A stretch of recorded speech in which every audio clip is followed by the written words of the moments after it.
আমি পুৱাৰ ভাগৰ পৰা আমি আপোনালোকক ধাৰাবাহিকভাৱে দেখুৱাইছিলোঁ যে ধুবুৰী জিলা চাপৰ ৰাজহ চক্ৰৰ অন্তৰ্গত চৰুৱাবাখৰা দৃশ্যাংশ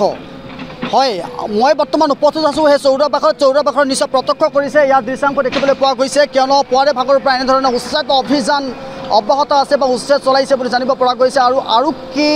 আৰক্ষী প্ৰশাসনৰ বৃহৎ দল ইতিমধ্যে ঘটনাস্থলীত উপস্থিত হৈছে আৰু সন্তক সময় পূৰ্বে দেখিবলৈ পোৱা গৈছিল যে চৰুৱাবাখৰা যি উচ্চদিত লোক আছিলে তেওঁলোকে এক উত্তপ্ত পৰিস্থিতিৰ সৃষ্টি কৰিছিলে আৰু অকল উত্তপ্ত পৰিস্থিতিয়ে নহয় দেখিবলৈ পোৱা গৈছিল যে আৰক্ষীৰ লগত কিয় হতাহতিৰ সৃষ্টি হৈছিল তাৰপিছতে আৰক্ষীয়ে গুলীচালনা কৰাত বাধ্য হৈছিল আৰু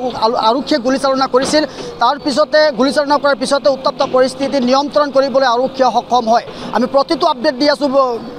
আপডেট দি আছোঁ যিহেতু আমি দ্য নিউজ প্লাজৰ দৰ্শকক এই মুহূৰ্তত যি আপডেট আমাৰ হাতত আহি পৰিছে এই আপডেট অনুসৰি যে যেহেতু চৰকাৰী ভূমি যিসকল দীৰ্ঘদিনৰ পৰা বসবাস কৰি আছিল অবৈধভাৱে যিসকলে বসবাস কৰি আছিল তেওঁলোকৰ বিৰুদ্ধে আৰক্ষী প্ৰশাসনে কঠোৰ পৰা কঠোৰ স্থিতি গ্ৰহণ কৰিছে তাৰ বাবে আজি 8 তাৰিখ আৰু 8 তাৰিখে দেখিবলৈ পোৱা গৈছে বুলডোজাৰে যি সপোনৰ ঘৰখন ভাঙি চুৰমাৰ কৰি দিয়া পৰিলক্ষিত হৈছে আমি আপোনালোকক ধাৰাবাহিকভাৱে আপোনালোকক দেখুৱাইছোঁ আৰু ধুবুৰী জিলাৰ চাপৰ ৰাজহ চক্ৰৰ অন্তৰ্গত চৰুৱাবাখৰা দৃশ্যাংশ ইয়াৰ দৃশ্যাংশলৈ মন কৰক ইয়াৰ সপোনৰ ঘৰখন ভাঙি চুৰমাৰ কৰি দিয়া পৰিলক্ষিত হৈছে সন্তক সময় পূৰ্বতে দেখিবলৈ পোৱা গৈছিল যে চৰুৱাবাখৰাত উত্তপ্ত পৰিস্থিতিৰ সৃষ্টি হৈছিল আৰু উত্তপ্ত পৰিস্থিতিৰ সৃষ্টি হোৱাৰ পিছতে আৰক্ষীয়ে লাঠিচালনা কৰিছিল লগতে গুলীচালনা কৰিছিল তাৰপিছতহে উত্তপ্ত পৰিস্থিতি নিয়ন্ত্ৰণ কৰিবলৈ আৰক্ষীয়ে সক্ষম হৈছে এই মুহূৰ্তত আমি আপোনালোকক সেই দৃশ্যাংশ দেখুৱাইছোঁ দৃশ্যাংশলৈ মন কৰক